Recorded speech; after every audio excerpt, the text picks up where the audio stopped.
सभी मेरे प्यारे साथी, मेरे सभी भाई बहनों के लिए राम राम। मैं आपका भाई हरिओम शर्मा आप सभी के आपके अपने परिवार रेलवे अड्डा 24/7 में स्वागत करता हूं। आशा करूंगा कि मेरे दोस्त, मेरे भाई, मेरी सभी बहनें बहुत अच्छे होंगे, शानदार होंगे, लाजवाब होंगे, जबरदस्त होंगे और बहुत शानदार जबरदस्त तरीका से आप अपनी तैयारी को अब मेरे साथ करेंगे। जैसे आपको पता है कि कल से हमने अपने नई सीरीज को स्टार्ट करा, जिसमें आपके लिए कल एक लेक्चर हुआ और आज जो है वो आपका दूसरा लेक्चर है। राधे राधे बेटा सभी के लिए, सभी भाइयों के लिए, सभी मेरी बहनों के लिए। तो आज दूसरे लेक्चर की बात करते हैं, ज़्यादा समय नहीं लेंगे। तो दूसरे लेक्चर में हम क्या क्या चीज़ें पढ़ेंगे कि जैसे नंबर सिस्टम को हमने स्टार्ट करा तो कल हमने जो पढ़ा था वो संख्याओं का वर्गीकरण पढ़ा था। ठीक है, क्या पढ़ा था?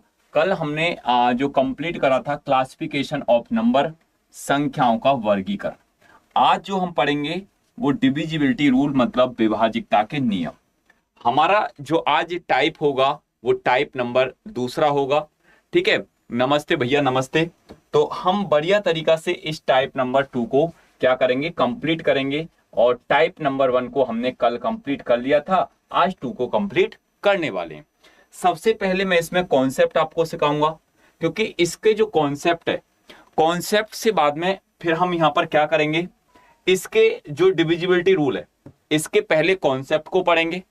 कॉन्सेप्ट पढ़ने से बाद में इसके एमसीक्यू क्वेश्चन को करेंगे, फिर इसके पीवाईक्यू क्वेश्चन को करेंगे, फिर इसके जो प्रैक्टिस क्वेश्चन हैं, जितने भी दोस्त यहां पर देख रहे हैं कि साथ के साथ इसका प्रैक्टिस और रिवीजन, मतलब इस टाइप को भी इसी प्रकार से क्या करेंगे, हम यहां पर कंप्लीट करने वाले हैं। गुड मॉर्निंग भैया, गुड मॉर्निंग सभी के लिए। आज देखो आपको पता है दशहरा की ढेर सारी शुभकामनाएं। इधर आपको पता है गांधी जयंती भी है, लाल बहादुर शास्त्री जयंती भी है, लेकिन फिर भी इतना सब कुछ बावजूद होने के आप पढ़ रहे हैं, मैं पढ़ा रहा हूं, तो इसका मतलब एक हम बहुत शानदार जबरदस्त तरीका से अपनी तैयारी में लगे हुए हैं। वो भी चीजें हैं, इधर अपनी पढ़ाई भी है, तो हर चीज को अपनी अहम भूमिका रखते हुए हर चीज को लेकर आगे बढ़ते रहेंगे। ठीक है, चलो अब हम डिविजिबिलिटी रूल की बात करते हैं। तो पहले आपको मैं रूल्स के बारे में सिखाना चाहूंगा, रूल्स के बारे में समझाना चाहूंगा। देखो यहां पर रूल्सों का पता होना बहुत ही जरूरी है, मतलब नियम का पता होना बहुत जरूरी है। जैसे डिविजिबिलिटी रूल की बात आती है तो आपने देखा होगा कि 2 से विभाजिकता का नियम, अगर कितना बेटा 2 का, फिर अगर बात करी जाए 4 का, बात करी जाए 8 का, बात करी जाए भैया 16 का। अब देखो इन संख्याओं से कैसे पता पड़ेगा कि ये संख्या डायरेक्ट विभाजित है। अगर 2 का रूल क्या कहता है, जिस संख्या की लास्ट की डिजिट या तो 2 से विभाजित हो रही है तो वो पूरी नंबर्स क्या हो जाएगा, आपका 2 से विभाजित हो जाएगा। लास्ट की 1 डिजिट, लास्ट की 1 डिजिट मतलब एक अंक, इकाई अंक, या तो बेटा वो भैया कैसा नंबर हो, या तो इवन नंबर हो, या 2 से विभाजित हो, या वो शून्य हो, तो वो नंबर्स क्या होगा, वो आपका 2 से विभाजित हो जाएगा। इसी अकॉर्डिंग अगर हम कहते हैं कि 4 का नियम क्या कहता है, 4 का 4 का नियम क्या कहता है, 4 के नियम में बात आती है लास्ट की 2 डिजिट, मतलब जिस भी संख्या की अगर लास्ट के 2 डिजिट, जैसे कोई भी नंबर है एक्स वाई जेड में, कोई नंबर आप कोई भी नंबर मान रहे हैं और उसकी लास्ट की 2 डिजिट अगर 4 से भाग जा रही हैं तो वो पूरी संख्या आपकी 4 से डिवाइडेड हो जाएगी। उसी कंडीशन में आगे बात करेंगे। ठीक है, अगर बात करते हैं जैसे 8 का, 8 के लिए लास्ट की 3 डिजिट, अगर कोई भी संख्या है और उसकी संख्या की लास्ट के 3 डिजिट 8 से कट रही हैं तो वो नंबर्स क्या होगा, वो संख्या भी आपकी 8 से कट जाएगी, 8 से विभाजित हो जाएगी।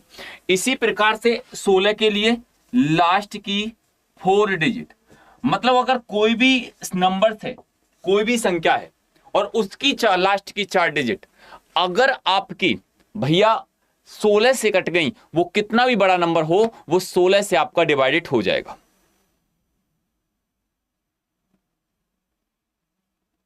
अब बताओ यहां तक बात क्लियर है? एक बार सभी दोस्त बताओ, क्या ये 2 का रूल्स, 4 का रूल्स, 8 का रूल, ये 16 का रूल, क्या अब बिल्कुल क्लियर है? अगर ये क्लियर है तो अब चलते हैं यहां से आगे। अब भैया 3 का 6 का 9 का, 3 का 6 का, 3 का 6 का 9 का और 12 का।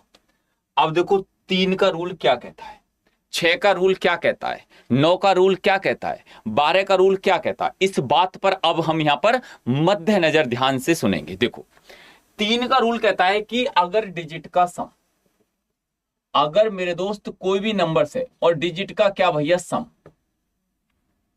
अगर डिजिट का सम जैसे कोई नंबर से उसके डिजिट का सम कर लिया, डिजिटों को आपको ऐड कर लिया, डिजिटों को जोड़ लिया और वो सम अगर 3 से भाग जा रहा है तो पूरा नंबर आपका 3 से कट जाएगा। ठीक है।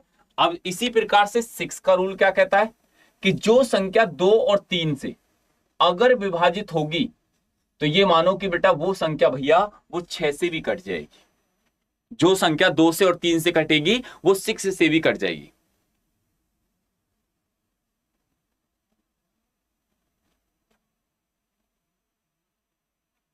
अब 9 का रूल क्या कहता है, 9 का रूल भी इसी चीज को कहता है, डिजिट का सम। डिजिट का बस आपको क्या देखना, सम देखना है। या यहां पर आप डिजिटल सम का भी प्रयोग लगाते हैं जिसको डीएस रूल भी कहते हैं, कि जब वो जहां भी 9 बनता चले जाए, डिजिट को जोड़ते चले जाओ, 9 को सम बनता चला जाए, काटता चले जाओ, और जब कुछ भी नहीं बचेगा, रिमाइंडर में कुछ भी नहीं बचेगा, तो वो संख्या भी आपकी 9 से कट जाएगी, डिवाइडेड हो जाएगी।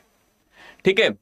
अब जैसे 12 के लिए एक बात करते हैं, जैसे 12 के लिए मतलब 3 और 4 का रूल, 3 और 4 का रूल, जो संख्या 3 से और 4 से कट जाएगी वो नंबर्स आपकी 12 से भी विभाजित होगी। तो यहां तक बात बिल्कुल क्लियर है। तो एक बार सभी स्टूडेंट बताएंगे कि हाँ गुरुजी ये भी बात क्या हो गई, बिल्कुल क्लियर हो गई, और ये भी रूल क्या हो गया हमारा, बिल्कुल यहां पर क्लियर हो गया। ठीक है। डिजिट का सम, डिजिट का सम मतलब डिजिट को जोड़ना, ऐड करना। ठीक है। अब देखो 2 और 3 के लिए बताना सर 6 कैसे कट जाएगी। जैसे बेटा कोई नंबर से, जैसे आपने देखा क्या, ये 24 है। अब देखो 24 जो है 2 से भी कट रहा है क्योंकि लास्ट की डिजिट कट रही है, और 24 जो है वो आपका 3 से भी कट रहा है। देखो कैसे, क्या सर 3 और 2 6, डिजिट का सम 6 है और ये 3 से कट रहा है, तो इसका मतलब ये 24 जो है आपका 6 से भी कट जाएगा।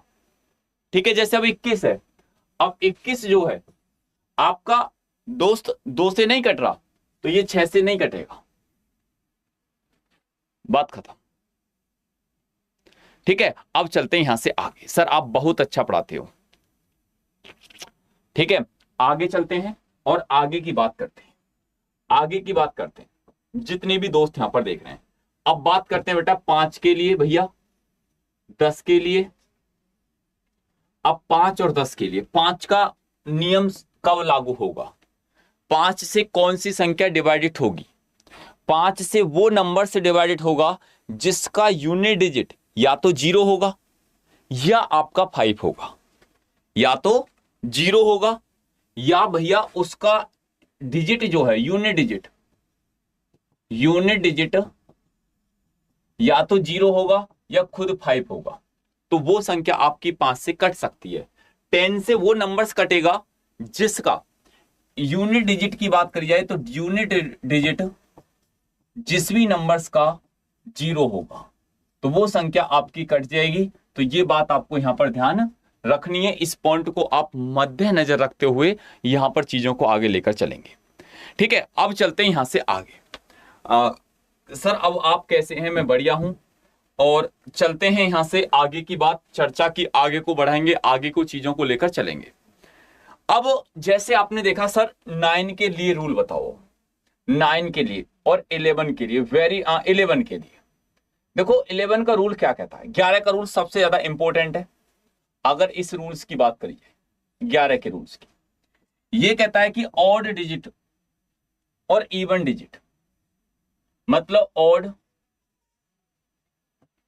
Digit place value, place value का सम, और इवन डिजिट प्लेस वैल्यू का सम। अगर जो डिजिट ऑड प्लेस पर रखी हुई है उनका सम कर लो, और जो डिजिट इवन प्लेस पर रखी हुई है उनका सम कर लो। और अगर उन दोनों का सम का डिफरेंस, अगर इन दोनों के सम का डिफरेंस जो है अंतर, या तो 0 हो या 11 हो या 11 का कोई भी मल्टीपल हो, तो वो संख्या आपकी क्या हो जाएगी, वो नंबर्स आपका 11 से विभाजित हो जाएगा। वो नंबर क्या हो जाएगा, आपका 11 से विभाजित हो जाएगा।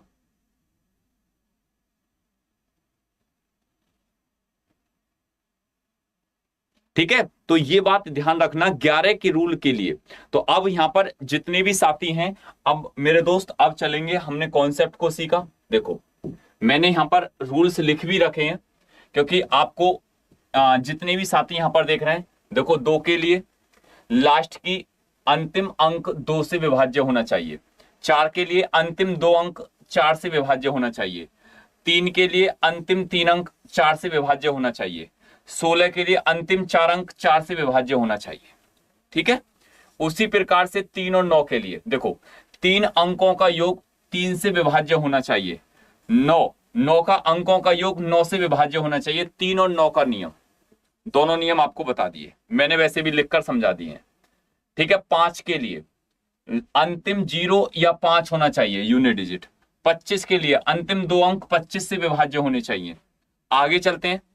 ठीक है, इसी प्रकार से 6 का रूल, जो संख्या 2 और 3 से विभाज्य हो, जिसके प्राइम फैक्टर से अभाज्य संख्या। ठीक है, तो यदि कोई संख्या 2 और 3 दोनों से विभाज्य है तो यह संख्या 6 से भी विभाज्य होगी। यही बात मैंने आपसे बोली थी और यही मैंने आपको समझाई थी।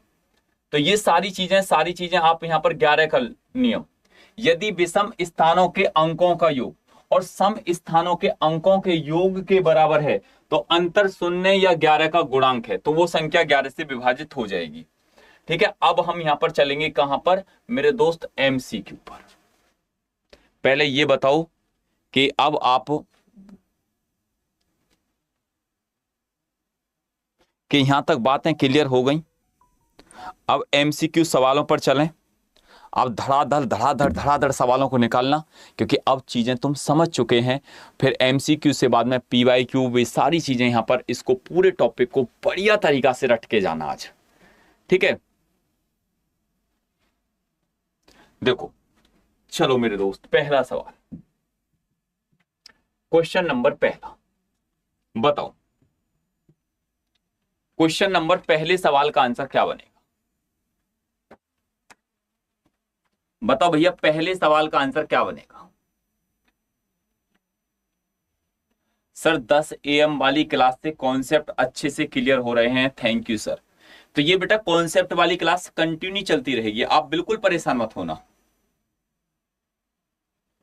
ये क्लास आप किसी भी रेलवे के एग्जाम को तैयार कर सकते हैं, लगा सकते हैं बढ़िया तरीका से।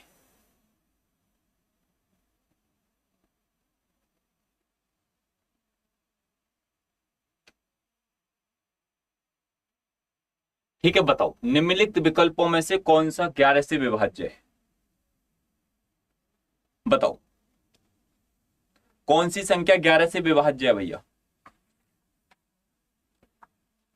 देखो अब 11 का रूल आपको पता है, ऑड प्लेस डिजिट का सम और इवन प्लेस डिजिट का सम। ऑड प्लेस डिजिट का सम और इवन प्लेस डिजिट का सम, इनका डिफरेंस या तो 0 हो या 11 हो या 11 का कोई गुणांक।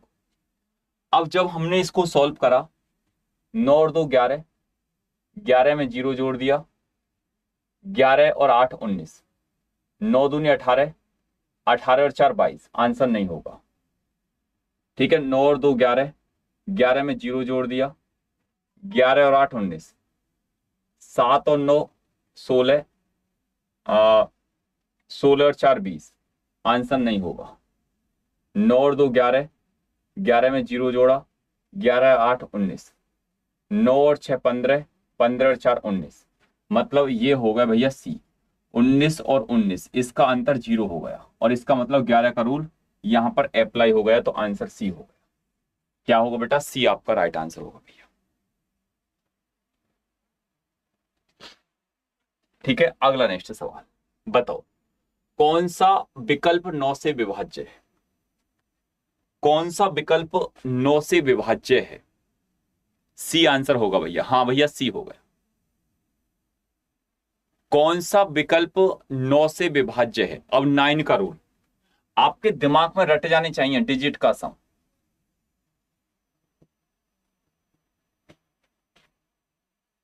लगाओ, देखो 9 का रूल कहता है डिजिट का सम। जैसे 6 और 3 9, 5 और 4 9, 2 बच गए, आंसर नहीं होगा।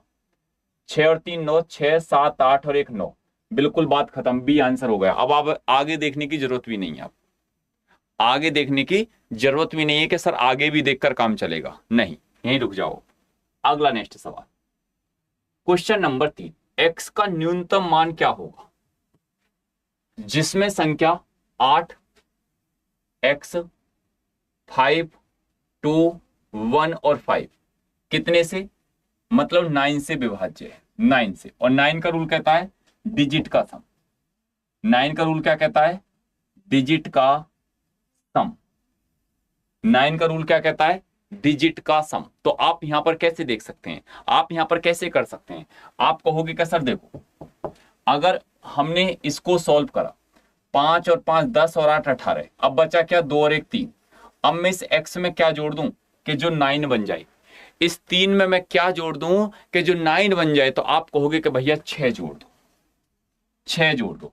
तो आंसर क्या हो जाएगा? डी आपका बिल्कुल करेक्ट राइट आंसर बनकर आएगा। वेरी गुड, वेल डन, शानदार, लाजवाब, जबरदस्त जो आंसर बनाकर दे रहे हैं। अगला नेक्स्ट सवाल बताओ, क्वेश्चन नंबर 4, चौथे सवाल का आंसर क्या बनकर आएगा?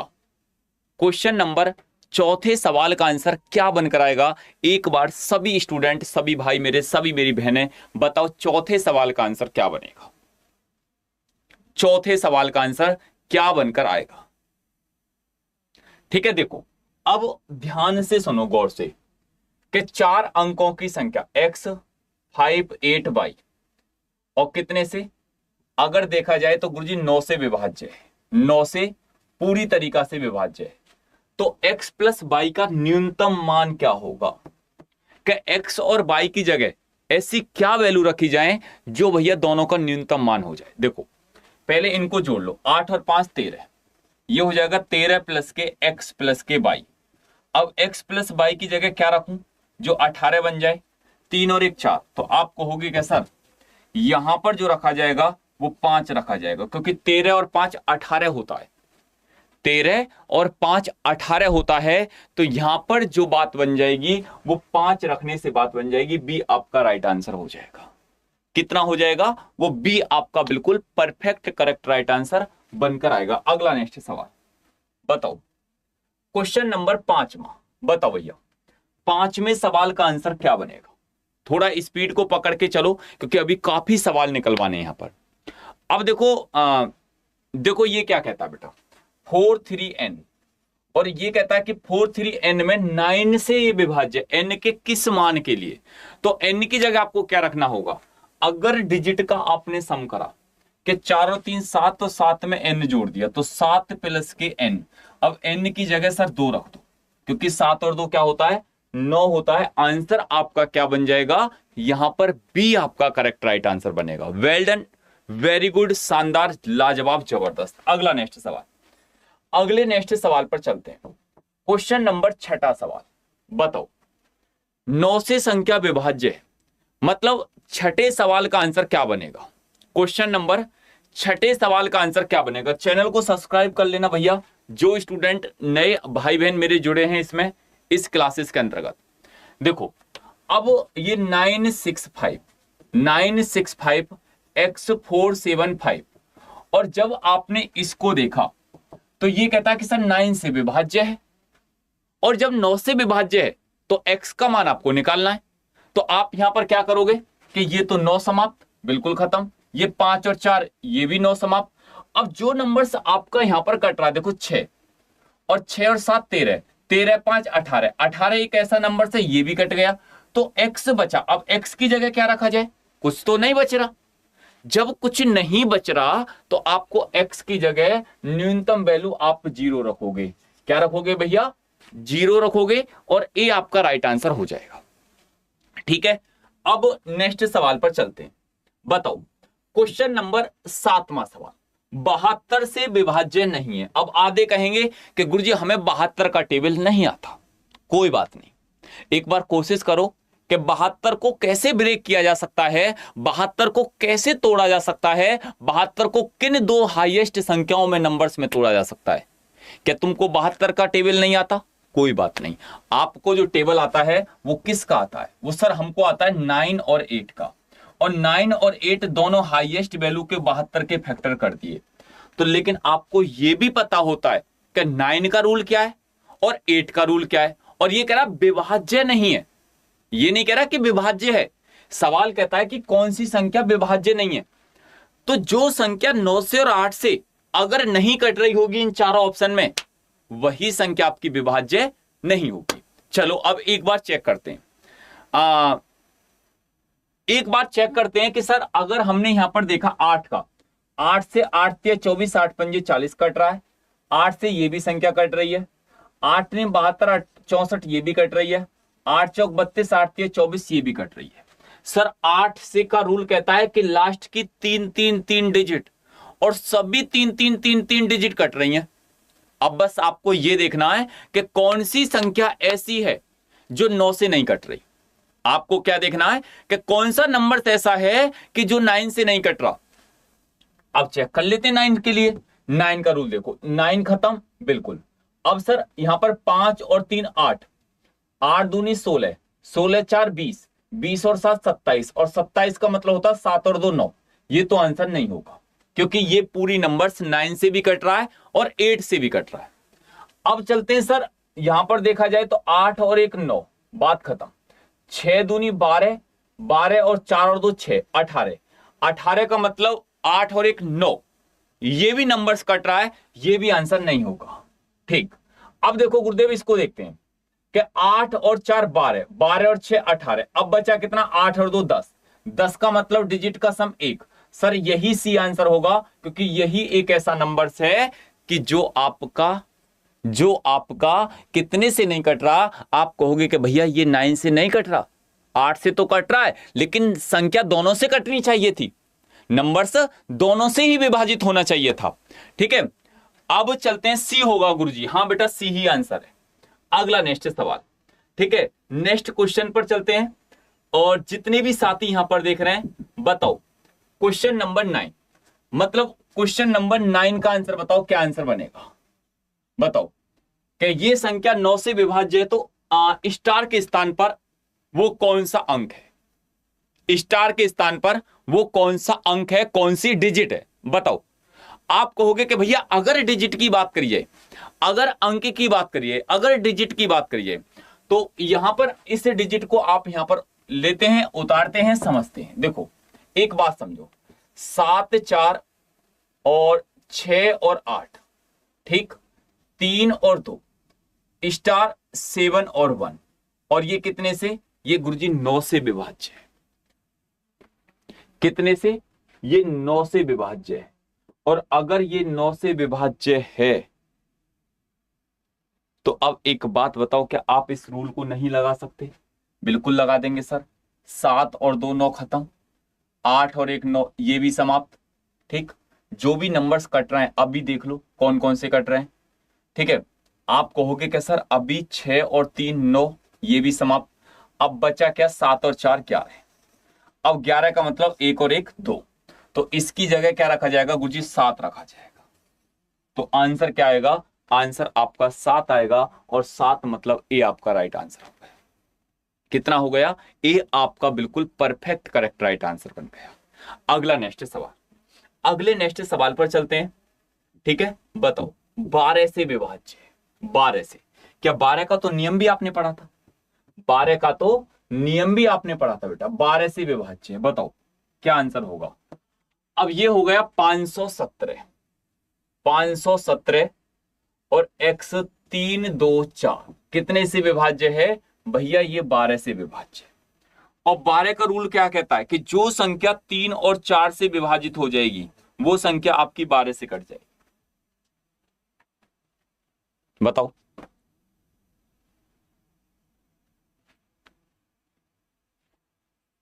बताओ जल्दी से जल्दी।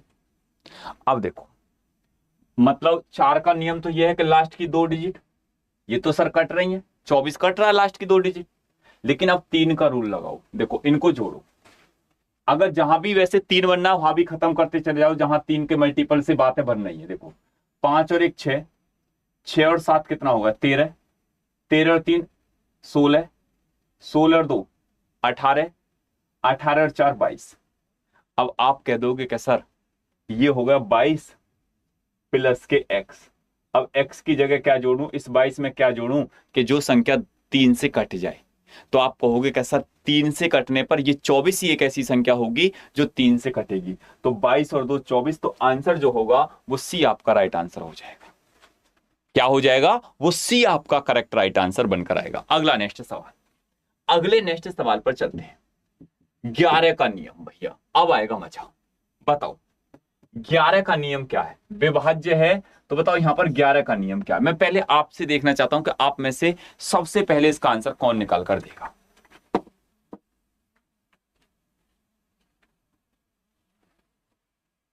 बताओ बेटा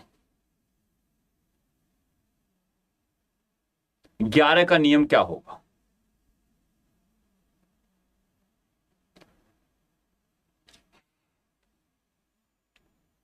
जितने भी स्टूडेंट, जितने भी भाई, जितनी मेरी बहनें यहां पर देख रहे हैं या मेरे को सुन रहे हैं, तो बताओ 11 का नियम क्या आएगा।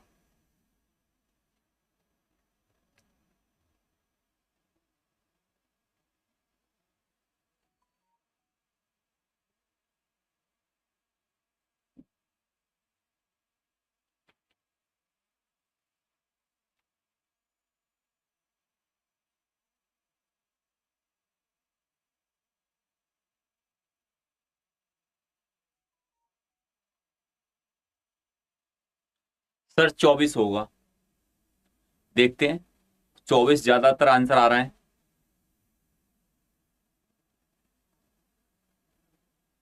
कुछ 72 भी दे रहे हैं, अभी देखते हैं। अब देखो 11 अंकों की संख्या है। अब भाई 90 है बेटा, तो 11 का नियम थोड़ी है। 90 से विभाज्य का मतलब है 9 गुणा 10, ऐसे दो फैक्टर तोड़ दो 9 और 10 में। ठीक है, अब देखो ये संख्या 5 4 3 2 4 और 7, x 9 6 8 और y। अब तुम ये तो जानते हैं कि y की जगह आपको क्या रखना है, y की जगह। तो आप कहोगे क्या सर 10 का रूल ये कहता है कि अगर कोई लास्ट की डिजिट 0 होगी ना, तब ही वो संख्या आपकी 10 से कट रही होगी। तो y की जगह तो 0 आ गए। अब 9 का रूल कैसे लगाएंगे, देखो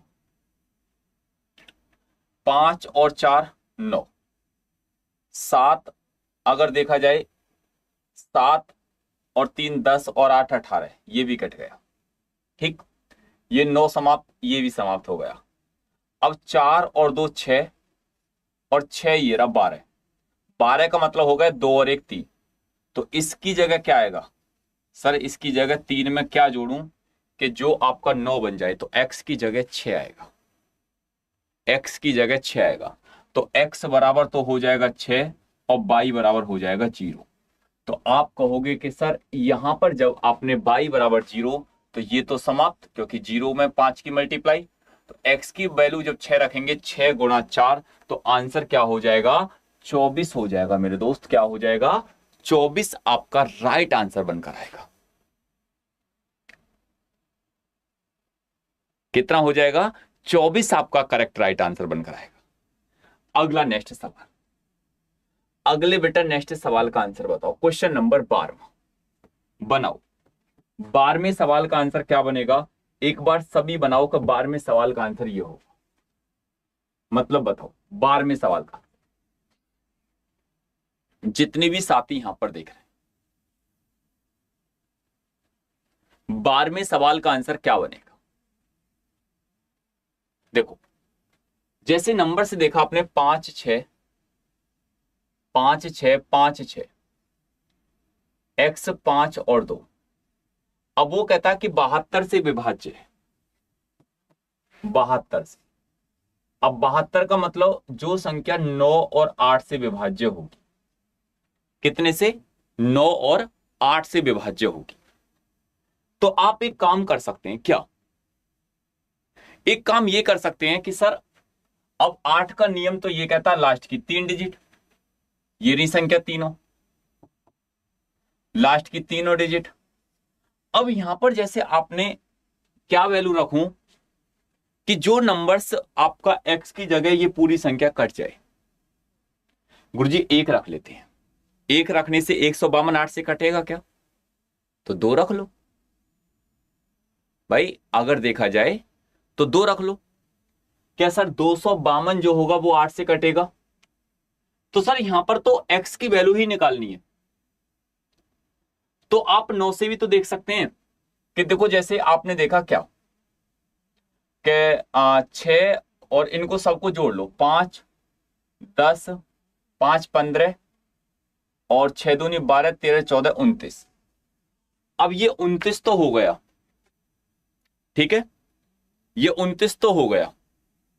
तो जब 29 हो गया, 9 और 2 11, तो यहां पर अभी कितना आ जाएगा? 11 का मतलब 1 और 1 2, तो सर यहां पर फिर 7 आएगा। यहां पर गुरुजी 7 ही रखा जाएगा, क्योंकि 7 रखने पर ही 752 ही एक ऐसी संख्या होगी जो आपकी 8 से कट जाएगी। तो आंसर क्या आ जाएगा? आपका 7 आ जाएगा। बात खत्म। ठीक है, तो क्या हो जाएगा बेटा? यहां पर रखने से आपका 7 यहां पर करेक्ट राइट आंसर बनकर आएगा।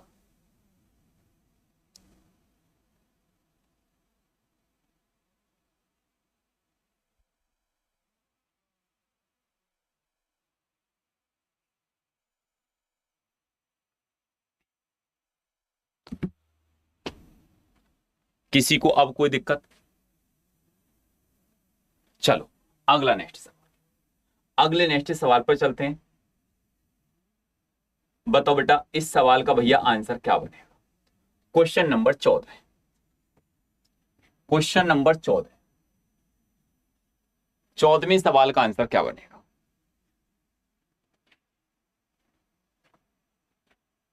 हाँ, सुबह मॉर्निंग में क्लासेस हुई थी।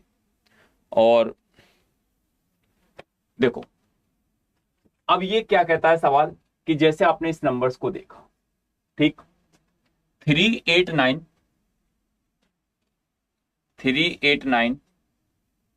x 6378y, और वो कहता है कि सर 72 से विभाज्य है। 72 से, 72 के लिए 9 गुणा 8, 9 गुणा 8। अब एक काम करो, देखो 8 का रूल कहता है लास्ट की 3 डिजिट। अब 8 ने 72 तो 6 बचा। अब यहां पर बाई की जगह तो 4 रखा जाएगा, क्योंकि 64 ही 8 से कट जाएगा, तो बाई की वैल्यू तो 4 निकल कर आ गई भाई। अब x की वैल्यू और निकाल लो, 9 का रूल लगाकर देखो, 9 समाप्त, 6 और 3 ये भी 9 समाप्त। ठीक है, जो भी नंबर्स कट रहे हैं उनको देखो, और कौन कौन सी संख्या कट रही है ऐसी आपस में मिलकर। सर 7 और 3 10, 10 और 8 18, ये भी कट गया। अब बचा क्या? 8 ये और 4 ये, 8 4 12। अब x की जगह 6 रखा जाएगा, क्योंकि जब ये 18 बनेगा। x की जगह 6 रखा जाएगा जब भी बेटा वो 18 बनेगा। तो x बराबर तो आ जाएगा 6 और y बराबर हो जाएगा 4। अब दोनों वैल्यूओं को यहां पर रख दो रूट में। 6 गुणा x की जगह 6, 7 गुणा y की जगह 4, तो 36 और 28। अगर देखा जाए 36 और 28 रूट 64। अब रूट 64 कितने की वैल्यू होती है? 8 की। तो आंसर क्या हो जाएगा? आप कहोगे कि भैया ए आंसर हो जाएगा। कितना हो जाएगा? ए आपका बेटा राइट आंसर हो जाएगा। यहां तक बात क्लियर है? एक बार सभी स्टूडेंट, सभी भाई बहन जितने भी यहां पर देख रहे हैं, तो मैं चाहूंगा कि सभी साथी एक बार जरूर बताएं कि हाँ गुरुजी यहां तक बात बिल्कुल क्लियर। अब जितने भी साथी यहां पर हैं, ये बिल्कुल बढ़िया तरीका से आपको चीजें समझ में आ रही होंगी। बताओ क्वेश्चन नंबर 15वां सवाल, 15वें सवाल का आंसर क्या बनेगा? 15वें सवाल का देखो, ये कहता है कि विभाज्य है 738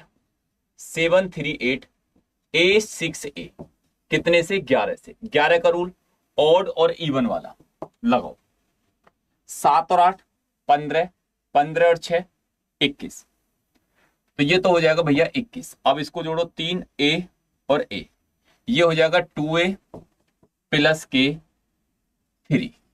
अब मैं एक ही जगह क्या रखूं, मैं एक ही जगह क्या रखूं कि इनका अंतर जो है वो 0 बन जाए।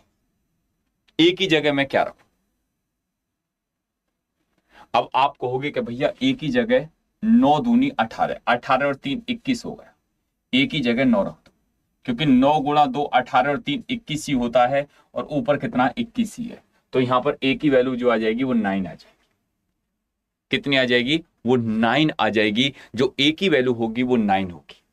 तो जितने भी स्टूडेंट हैं बेटा, अब मेहनत में लग जाना। देखो अब आपको ये भी पता है कि रेलवे एनटीपीसी की आपके लिए दोबारा वैकेंसी आ गई है, ठीक है, और दोबारा जब वैकेंसी आ गई है तो उसके लिए ये तो क्लासेस आपकी चली रही है। जो स्टूडेंट मेरे से कह रहे थे कि भैया हम पेड बैच में जुड़ना चाहते हैं रेलवे एनटीपीसी के में, आपके में पूरा एक बैच यहां से पढ़ रहे हो, बढ़िया बात है, लेकिन एक बार ना, एनटीपीसी एक ऐसी भर्ती है जो हर साल अब आपको देखने को मिलेगी। एक बार उसका पूरा कंप्लीट पेड बैच और कंप्लीट कर लेना पूरी अच्छी तरीका से, और फिर आपको कोई दिक्कत नहीं आने वाली है। जितने भी स्टूडेंट हैं, मैंने इसका जो आपका बैच न्यू स्टार्ट है, क्योंकि आज उस पर ऑफर भी है न्यू बैच पर, ठीक है, तो इसका कमेंट बॉक्स में जो जहां पर आपकी कमेंट है, कमेंट बॉक्स में उस बैच का लिंक लगवा दिया है, जो आपका रेलवे के लिए बेटा एक महापैक जिसमें सारी भर्तियों को टारगेटेड करेंगे। और मैं पहले भी बताता आया हूं, सलाह आया हूं। देखो मैंने आपसे बोला था कि भाई कि जो रेलवे है ना, ये अब हर साल आपको भर्ती देगी, बस आपको हर साल अपडेट रहना है, मेहनत करनी है, और पूरी लगन से ईमानदारी से 6 महीना मेहनत कर लो, लगकर 6 महीना, ठीक है। तो जितने भी दोस्त, जितने भी भाई बहन, अब जो स्टूडेंट बेटा चाहते हैं कि भैया हमको पेड बैच में पढ़ना है, अब मैं उनको बता सकता हूं, और बाकी स्टूडेंट जा सकते हैं, उनकी मेरी तरफ से छुट्टी है। लेकिन जो पेड बैच के लिए कह रहे थे कि भैया हमको पेड बैच में आपके में पढ़ना है, तो वो कहां मिलेगा, कैसे मिलेगा, मैं बता देता हूं कि जब आप अड्डा 24/7 एप्लीकेशन पर जाओगे, तो वैसे मैंने कमेंट बॉक्स में, इसका जो कमेंट बॉक्स है उसमें आपका लिंक लगवा दिया है। आप रेलवे पर जाओ, रेलवे महापैक में, क्योंकि ये ट्रिपल वैलिडिटी के साथ अभी मिल रहा है, और ये एक ऐसा महापैक है कि अगर रेलवे महापैक की बात करी जाए कि मेरे दोस्त भाई, इसके अंतर्गत अगर तुम्हें रेलवे की तैयारी करनी है ना, तो आप रेलवे महापैक से जुड़ जाओ। मैं पहले भी आपको बताता आया हूं, बार बार कहता आया हूं कि ये एक ऐसा महापैक है कि जिसमें आप एनटीपीसी की तैयारी कर रहे हो, आप आरपीएफ की कर रहे हो, आप ग्रुप डी की कर रहे हो, आप रेलवे के किसी भी एग्जाम की तैयारी कर रहे हो, आप रेलवे महापैक में जुड़ जाओ। सबसे बेस्ट, सबसे शानदार, सबसे लाजवाब, सबसे जबरदस्त, ठीक है। तो ये आपको मिलेगा कैसे? आप जाना मोर ऑफर पे, और कूपन कोड याद रखना YT07।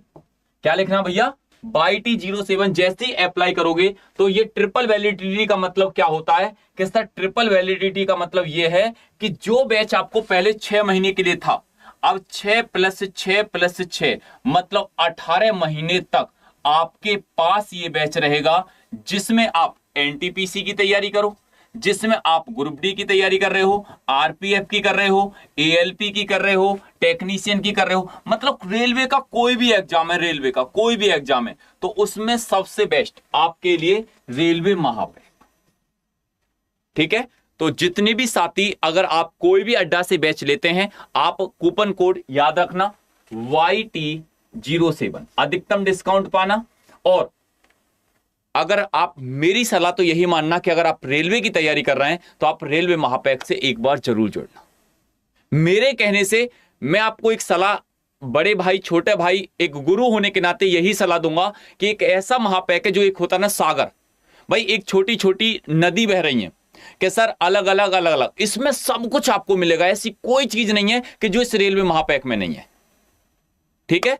तो आप सभी दोस्त मेहनत करो और इस रेलवे पैक से आज जुड़ जाना, क्योंकि अभी दशहरा के ऑफर पर और ट्रिपल वैलिडिटी के साथ ये मिल रहा है। क्योंकि आज आपको पता है लाल बहादुर शास्त्री जयंती, गांधी जयंती, दशहरा के शुभ अवसर पर, तो यहां भारी डिस्काउंट भी आपके पास के लिए है और ट्रिपल वैलिडिटी। सबसे अच्छी बात है कि डिस्काउंट तो देखा जाए, लेकिन ये जो ट्रिपल वैलिडिटी है ना कि 18 महीने तक जब आपका सिलेक्शन हो जाएगा तो आपके घर में, परिवार में अगर कोई भी मेंबर्स होगा, आप इस बैच को उसको भी दे सकते हैं। ठीक है, जो जो स्टूडेंट जुड़ना चाहते हैं कि हाँ भैया हम पक्का जुड़ेंगे और हम एनटीपीसी की तैयारी करेंगे, तो एक बार कूपन कोड YT07 लिख दो कमेंट बॉक्स में कि हाँ सर हम पक्का जुड़कर, और अब की बार हमारा भी सपना है कि एनटीपीसी निकालना। ठीक है, तो मेरा, अगर आपको कोई भी ये बैच चाहिए तो आप रेलवे महापैक से जुड़ना। ठीक है, तो ये सलाह एक मेरी आपके लिए है। तो मिलते हैं, जय हिंद जय भारत। इसमें सब कुछ बैच मिलते हैं, इसमें एनटीपीसी का भी बैच, फाउंडेशन बैच, सब कुछ इसमें आपको बैच मिलेंगे। ठीक है।